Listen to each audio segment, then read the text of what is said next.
दैनिक माटी की महिमा एमकेएम न्यूज में आपका स्वागत है। मैं हूं आपके साथ अंशुल द्विवेदी। आई नजर डालते हैं शहर की ताजा गतिविधियों पर। महंगाई की मार झेल रहे आमजन के लिए अच्छी खबर नहीं है। तेल गैस कंपनियों ने घरेलू उपयोग के गैस सिलेंडर की कीमत में 50 रुपए प्रति सिलेंडर का इजाफा किया है। इस बढ़ोतरी के बाद राजस्थान में घरेलू गैस सिलेंडर 1003 रुपए 50 पैसे का हो गया है। पहली बार ऐसा होगा जब रसोई गैस सिलेंडर के लिए 1000 रुपए देने होंगे।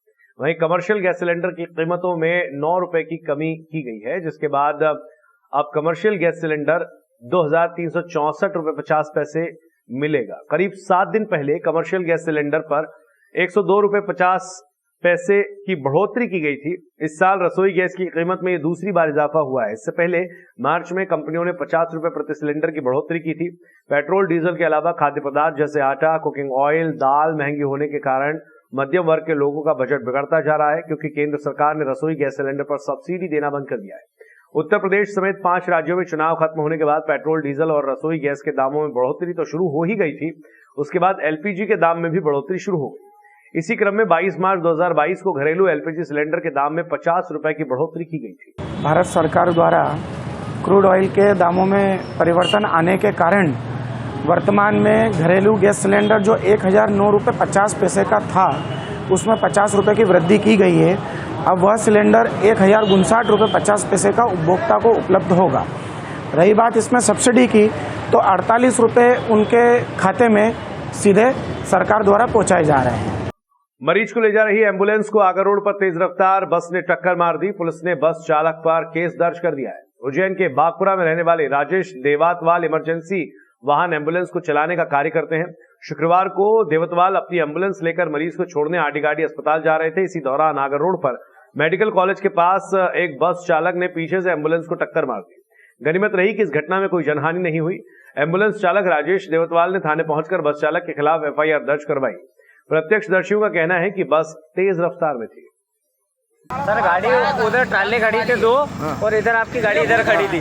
मैं उधर से आया नहीं, तो आपकी गाड़ी का जैसे इंडिकेटर दिखा, मैंने गाड़ी रोकी तो गाड़ी का ब्रेक बैठ गया, पैदल बैठ गया। नहीं, पर एक बार बताओ, इस तरीके से गाड़ी तुम बिना ब्रेक की गाड़ी चलाओगे तो लोगों का क्या होगा? गाड़ी में ब्रेक है, पर अचानक ब्रेक मारे तो पैदल बैठ गया गाड़ी का। नहीं तो भैया, आज ये इतना नुकसान हुआ, इस गाड़ी का कौन निर्जाना देगा?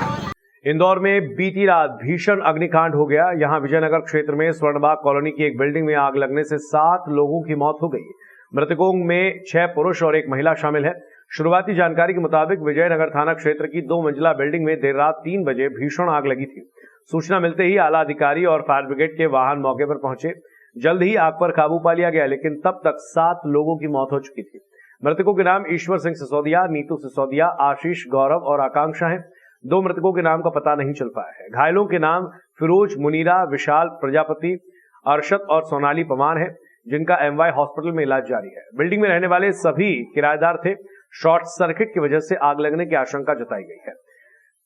मुख्यमंत्री शिवराज सिंह चौहान ने ट्वीट कर हादसे में मृत लोगों के परिजनों को 4-4 लाख रुपए की आर्थिक सहायता देने की घोषणा की है। एफएसएल और एमपीईबी की टीम मौके पर जांच करने पहुंचे और यहां से पैनल निकाला। 2 मंजिला बिल्डिंग में आग से 7 लोगों की मौत की घटना के बाद बिल्डिंग को सील कर दिया गया। फॉरेंसिक विभाग की टीम जांच के लिए सुबह ही मौके पर पहुंच गई थी। पुलिस जांच कर रही है कि आग कैसे लगी। घटना की सूचना मिलने के बाद पुलिस कमिश्नर हरिनारायण चारी मिश्रा, विधायक महेंद्र हाडिया मौके पर घटनास्थल पर पहुंचे। उन्होंने वहां पहुंचकर स्थिति का जायजा लिया। कलेक्टर मनीष सिंह भी एमवाई अस्पताल में घायलों के हालचाल जानने हॉस्पिटल पहुंचे। मुख्यमंत्री शिवराज सिंह चौहान ने ट्वीट कर लिखा कि इंदौर के स्वर्णबाग कॉलोनी में शॉर्ट सर्किट से हुए हादसे में कई अनमोल जिंदगियों के असमय निधन का दुखद समाचार प्राप्त हुआ। ईश्वर से दिवंगत आत्माओं को अपने श्री चरणों में स्थान और परिजनों को यह गहन दुख सहन करने की शक्ति देने तथा घायलों को शीघ्र स्वस्थ करने की प्रार्थना की। इंदौर में आग लगने की घटना में मौत की खबर अत्यंत हृदय विदारक है। उन्होंने इसकी जांच के आदेश दिए हैं। जिसकी भी लापरवाही सामने आएगी उसके विरुद्ध कड़ी कार्रवाई की जाएगी। मृतकों के परिजनों को 4-4 लाख रुपए देने की बात भी कही गई। उज्जैन में सिंहस्थ क्षेत्र के मकानों को चिन्हित कर तोड़ने के नोटिस देने के बाद शुरू हुए विरोध ने एक बार फिर जोर पकड़ लिया है। प्रशासन ने सिंहस्थ क्षेत्र में आने वाली आधा दर्जन कॉलोनियों को चिन्हित कर रहवासियों को नोटिस दिए थे। ये समस्त वे कॉलोनियां हैं प्रशासन के अनुसार वर्ष 2016 के बाद बनी होने के चलते चिन्हित की गई, जबकि वर्ष 2016 से पहले सिंहस्थ क्षेत्र में आने वाली बस्तियों को प्रशासन ने अपने स्तर पर ही छोड़ दिया था। प्रशासन की कार्रवाई को देख रहवासियों की समिति द्वारा विरोध शुरू किया गया था, जो एक बार फिर जोर पकड़ने लगा है। कांग्रेस नेता गजेंद्र मारोठिया द्वारा एक बार फिर रहवासियों की आवाज को भोपाल तक पहुंचाने का जिम्मा उठाया। उज्जैन शहर कांग्रेस और समाज सेवी का एक प्रतिनिधि मंडल पिपली नाका चौराहे से भोपाल नगरीय प्रशासन विभाग मिलने और 8 मई तक लगने वाले दावे आपत्ति को लेकर पहुंचा। प्रतिनिधि मंडल की मांग है कि सिंहस्थ क्षेत्र में आने वाले मकानों को सिंहस्थ से मुक्त किया जाए, वहीं किसानों की जमीन को 12 साल में आने वाले सिंहस्थ के बाद 11 वर्ष तक व्यवसाय करने दिया जाए। अब ये 16 की गाइडलाइन जिस प्रकार से जारी कर रहे हैं, तो 16 के बाद भैया जिन कॉलोनियों में खुद विधायक जी और इनके द्वारा की जो रोड बन गए उनका क्या, आपको 2015 में गाइडलाइन जारी करनी थी कि भैया हम ये सर्कल पूरी फ्री कर रहे हैं और 16 के बाद का निर्माण अब कोई हुआ तो हम वेद मानेंगे। जब आज 16 को आज करीबन 7 साल हो गए सिंहस्थ को और 7 साल बाद कह रहे हो और मकान उसमें 450 हैं। इन मकानों को हम नहीं छोड़ेंगे तो उन मकान वालों से आपकी क्या दुश्मनी है? पिछले 15 साल में हजारों मकान बन गए पूरे उज्जैन उत्तर को अगर देखें हम तो सिंहस्थ एरिया आपके सामने था। इसका मतलब आप इन लोगों को बेवकूफ़ बनाने का काम कर रहे हैं, सिर्फ वोट की राजनीति।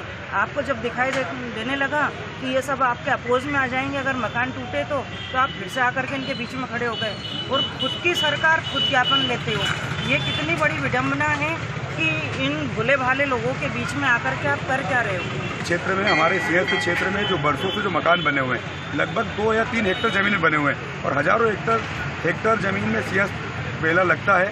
हम उस सिंहस्थ मेले का विरोध नहीं करते हैं, लेकिन जो लोग बड़ी मुश्किल से जिन लोगों ने अपना घर बनाया, जिनका आशियाना बसाया, उनको उजाड़ने का काम भाजपा की सरकार कर रही है और भाजपा के दोहरी नीति के नेता दोगली नीति अपना रहे हैं। एक तरफ जब शासन प्रशासन उनको घर तोड़ने आते उस समय वो घर से बाहर लोग निकलते नहीं है, लेकिन उनको तकलीफ होती है, उनको कष्ट होता है, उस समय वो घर में रहते हैं, लेकिन राजनीति करने के समय बाहर आते हैं। और आपत्तियां की आज 8 तारीख कल आखिरी नहीं है, आपत्तियां चल रही है पिछले 6 महीने से। और जब सोनू गहलोत जी कहाँ चले गए थे, तब पारस जैन साहब कहाँ चले गए थे और 15 साल से सरकार किसकी है? 18 साल से।